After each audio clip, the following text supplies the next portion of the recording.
तर स्वागत आहे आपल्या सर्वांचं आजच्या एका नवीन व्हिडिओमध्ये. तर बघा, मुख्यमंत्री माझी लाडकी बहीण योजनेची e-KYC जर तुम्ही ऑनलाईन मोबाईलवर केली असेल किंवा कुठेही केली असेल आणि तुम्हाला चेक करायचं असेल की खरंच आपली KYC सक्सेसफुल सबमिट झाली आहे का, जे आपण दोन्ही OTP टाकले ते सक्सेसफुल सबमिट झाले आहे का, हे तुम्ही ऑनलाईन चेक करू शकता आणि त्याची पावती सुद्धा तुम्ही पाहू शकता. तुम्ही तुमची पावती ऑनलाईन मोबाईलमध्ये सेव्ह सुद्धा करू शकता. या टॉपिकवर तुम्ही एक ऑलरेडी व्हिडिओ पाहिला असेल, पण त्या व्हिडिओमध्ये भरपूर बहिणी कन्फ्यूज झाल्या होत्या, कारण तो व्हिडिओ खूप जास्त लांब होता आणि एक दोन प्रश्न आपण त्यामध्ये कव्हर केले होते. पण हा व्हिडिओ फक्त पावतीसाठी असणार आहे. 2 मिनिटांमध्ये मी तुम्हाला सांगणार आहे, जास्त वेळ घेणार नाही, सोप्या पद्धतीने एकदम.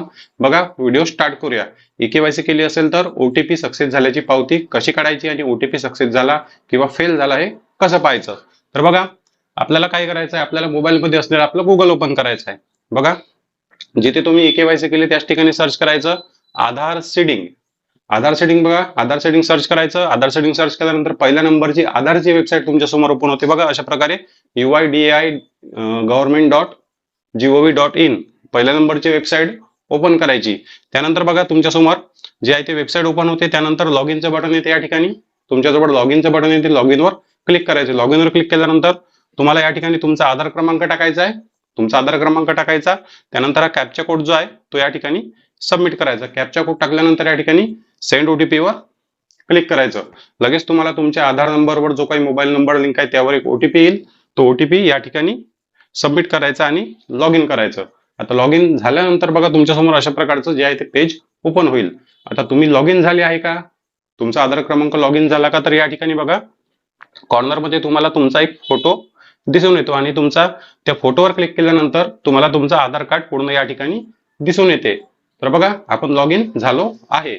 आता लॉग इन झालो आहे तर आपल्याला बघा थोडं खाली जे काही पेज आहे ते खाली स्क्रोल करायचं.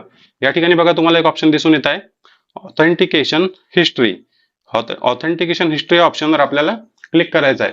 त्यावर क्लिक केल्यानंतर बघा पेज ओपन होईल तुमच्या समोर आणि तुम्हाला बघा या ठिकाणी पहिलं ऑप्शन सिलेक्ट करायचं आहे, सिलेक्ट मॉडिटरी. त्यावर क्लिक केल्यानंतर जे काही तुम्ही OTP टाकून e-KYC केलेली आहे तुमच्या समोर ऑप्शन येईल की OTPचं ऑप्शन या ठिकाणी आपण सिलेक्ट करायचं.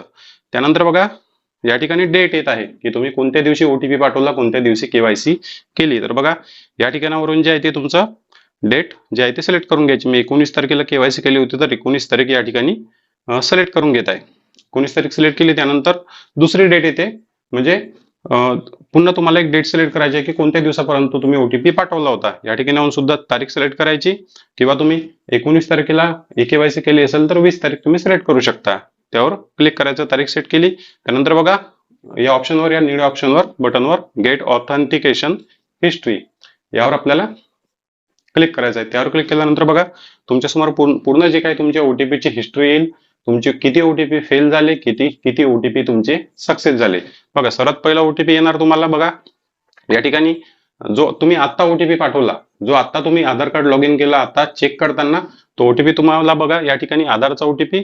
त्यानंतर या ठिकाणी बघा 19 तारीख, बघा 19 तारीख तुम्हाला क्लिअर दिसत आहे, 19 सप्टेंबर 2025. आणि बघा OTP सक्सेस या ठिकाणी बघा DIT गव्हर्नमेंट ऑफ महाराष्ट्र आणि बघा e-KYC नंबर तुम्हाला या ठिकाणी पूर्ण जे डिटेल आहे ते या ठिकाणी दिसून येत आहे. आता बघा OTP तुमचा सक्सेस झाला या ठिकाणी तुम्हाला दिसून येत आहे, म्हणजे तुमची KYC सक्सेस झाली. पण खाली बघा फेलियरचं ऑप्शन येत आहे. या ठिकाणी खाली तुम्हाला फेलियरचं ऑप्शन दिसून येईल. हे ऑप्शन काय येते, कारण जेव्हा तुमची KYC फेल होत होती, जेव्हा वेबसाईटचा प्रॉब्लेम होता त्यावेळेस जेव्हा KYC फेल होत होती तेव्हा जे तुम्ही OTP पाठवले ते फेल झालेले OTP आहे. पण तुमची KYC सक्सेस झाली असेल तर तुम्हाला एक ऑप्शन तुमच्या सक्सेसचं त्या दिवशी आलं पाहिजे, ज्या दिवशी तुम्ही KYC सक्सेसफुल सबमिट केली. त्या दिवशी तुम्हाला या ठिकाणी बघा तारीख, OTP आणि सक्सेसचं ऑप्शन या ठिकाणी अशा प्रकारे दिसलं पाहिजे.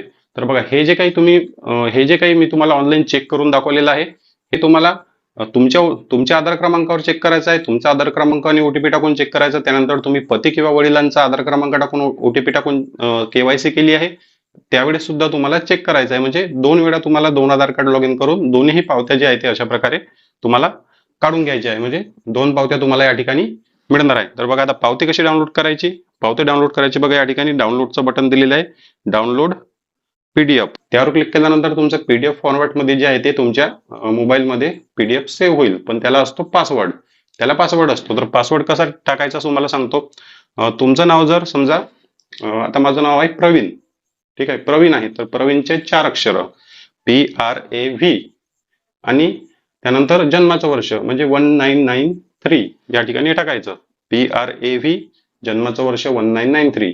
फक्त आपल्या नावाचे 4च अक्षर टाकायचे कॅपिटल मध्ये आणि अशा प्रकारे तुमचा पासवर्ड जो आहे तो ओपन होऊन जाईल आणि अशा प्रकारे तुम्हाला जे आहे ते पावती तुमच्या जे काही OTP ची पावती आहे तुमचा OTP दोन्ही वेळा सक्सेस झाला का तुम्हाला 100% पाहता येईल. फक्त हे समाधानासाठी आहे की आपला OTP दोन्ही सक्सेस झालेली आहे आणि आपली KYC डन झालेली आहे. तर अशा प्रकारे तुम्ही दोन्ही आधार क्रमांक दोन्ही OTP टाकून तुमची पावती किंवा OTP सक्सेस झाला का हे चेक करू शकता. चॅनलवर नवीन असाल तर व्हिडिओला लाईक आणि चॅनलला सबस्क्राईब नक्की करा. भेटूया नेक्स्ट व्हिडिओमध्ये. धन्यवाद.